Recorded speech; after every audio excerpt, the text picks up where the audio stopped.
Hi everyone.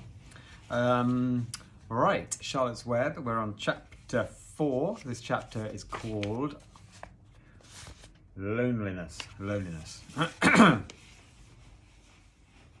Okay, the next day was rainy and dark. Rain fell on the roof of the barn and dripped steadily from the eaves. Rain fell in the barnyard and ran in crooked courses down into the lane where thistles and pigweed grew. Rain spattered against Mrs. Zuckerman's kitchen windows and came gushing out of the downspouts. Rain fell on the backs of the sheep as they grazed in the meadow. When the sheep tired of standing in the rain, they walked slowly up the lane and into the fold. Rain upset Wilbur's plans.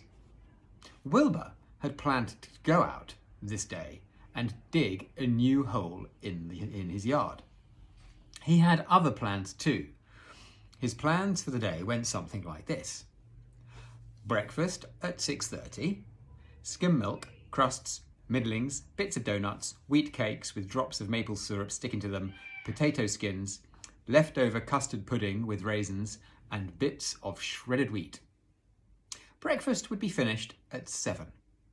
From 7 to 8, Wilbur planned to have a talk with Templeton, the rat that lived under his trough. Talking with Templeton was not the most interesting occupation in the world, but it was better than nothing. From 8 to 9, Wilbur planned to take a nap outdoors in the sun. From 9 to 11, he planned to dig a hole or a trench and possibly find something good to eat buried in the dirt.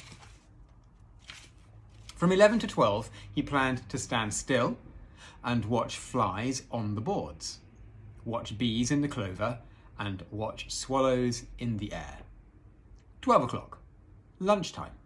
Middlings, warm water, apple parings, meat gravy, carrot scrapings, meat scraps, stale hominy, and the wrapper off a package of cheese. Lunch would be over at 1.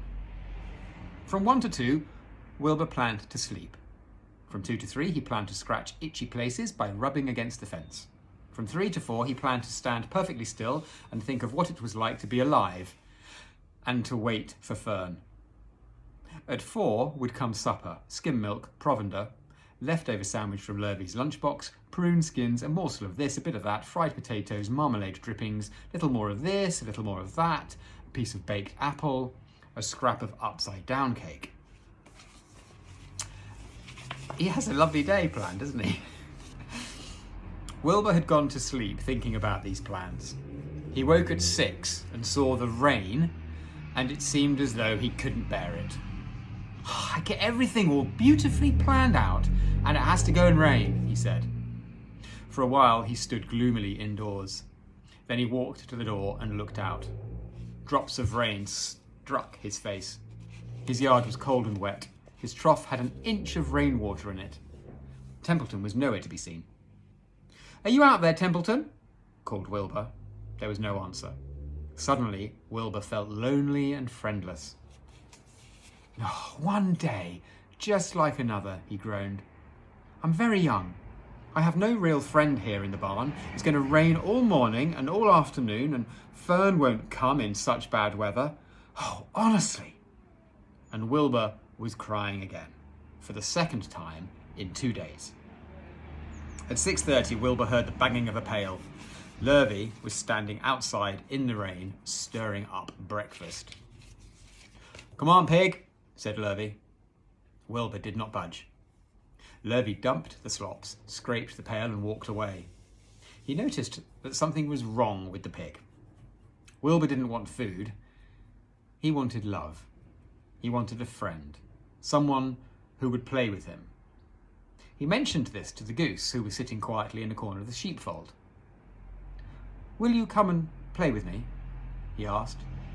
"Sorry, Sonny, sorry," said the goose. "I'm sitting on my eggs, 8 of them, got to keep them toasty warm. I have to stay right here. I'm no flibbity-ibbity-gibbet. I do not play when there are eggs to hatch. I am expecting goslings." "Well, I didn't think you were expecting woodpeckers," said Wilbur bitterly. Wilbur next tried one of the lambs. Oh, will you please play with me? He asked.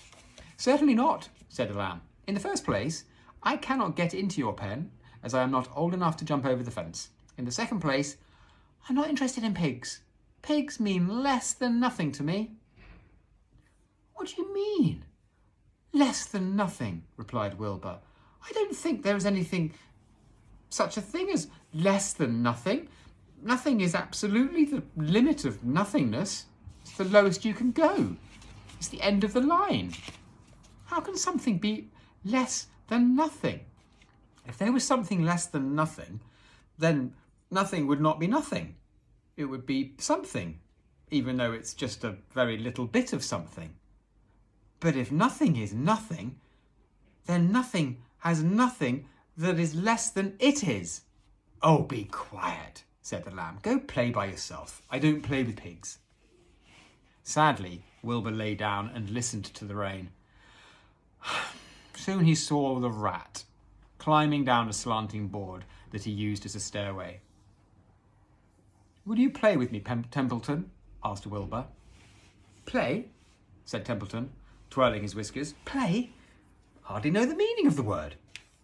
Well, said Wilbur, it means to have fun, to frolic, to run and skip and make merry. Yeah, I never do those things if I can avoid them, replied the rat sourly. I prefer to spend my time eating, gnawing, spying and hiding. I am a glutton, but I am not a merrymaker. Right now, I'm on my way to your trough to eat your breakfast since you haven't got sense enough to eat it yourself. And Templeton the rat crept stealthily along the wall and disappeared into a private tunnel that he had dug between the door and the trough in Wilbur's yard. Templeton was a crafty rat, and he had things pretty much his own way. The tunnel was an example of his skill and cunning. The tunnel enabled him to get from the barn to his hiding place under the pig trough without coming out into the open. He had tunnels and runways all over Mr. Zuckerman's farm and could get from one place to another without being seen. Usually he slept during the daytime and was abroad only after dark. Wilbur watched him disappear into his tunnel. In a moment he saw the rat's sharp nose poke out from underneath the wood trough. Cautiously, Templeton pulled himself up over the edge of the trough. This was almost more than Wilbur could stand. On this dreary, rainy day, to see his breakfast being eaten by somebody else. He knew Templeton was getting soaked out there in the pouring rain, but even that didn't comfort him. Friendless, dejected, and hungry, he threw himself down in the manure and sobbed. Late that afternoon, Lurvy went to Mr. Zuckerman. I think there's something wrong with that pig of yours. He hasn't touched his food. Give him 2 spoonfuls of sulphur and a little molasses, said Zuckerman.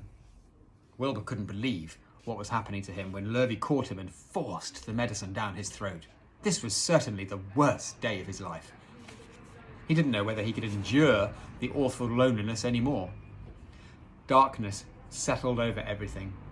Soon there were only shadows and the noises of the sheep chewing their cuds, and occasionally the rattle of a cow chain up overhead. You can imagine Wilbur's surprise when out of the darkness came a small voice he had never heard before. It sounded rather thin, but pleasant. I'll be a friend to you. I've watched you all day, and I like you. But I can't see you, said Wilbur, jumping to his feet. Where are you? And who are you? I'm right here, said the voice. Go to sleep. You'll see me in the morning. I'm going to stop there. Part 1.